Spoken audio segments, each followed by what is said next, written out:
caaxaane foofu moo tax Pape Malick Ndour wax leen ko membre protocole bi nee na leen les anciens pensionnaires ont laissé cet endroit dans un état de délabrement indescriptible yéen mënu leen imaginer li xew palais luñ ko yàqee il n'y a pas habité depuis 2017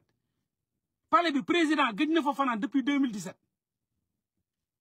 depuis 2017 la fa nit ñi mee kenn ñi moo fa fanaan ku wedd nañ dem yóbbu la palais ñi fi tëñëx nii non nay dem palais yéen doomu jàmbur bi ngeen bëgg a rey daal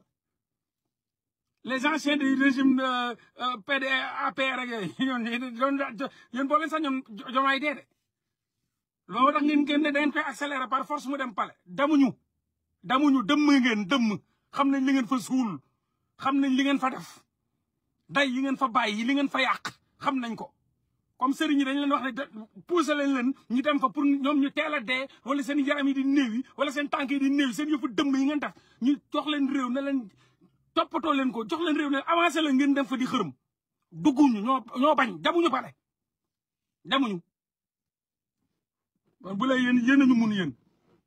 def seen i mystique di xaar nit ko fa dem faatu fa wala ay tànkam di néewe wala dëgg ay affaire yëfu dëmm yooyu demuñu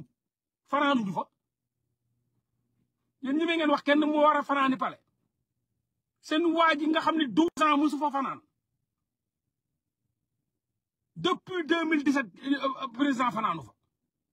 léegi fan ngeen bëgg chez lui aucun riverain ne pourrait accéder au voisinage fi Diomaye dëkk foofu pour Diomaye bañ a teg ak dëkkandoo waa dëkkandoom loolu moo tax mënu fa def mais Diomaye fa la bëggoon dëkk këram gars yi ñoo ko fa jël ne ko non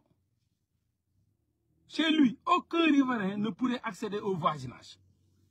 Le président est entouré d'une 50aine de gardes-corps visibles et invisibles.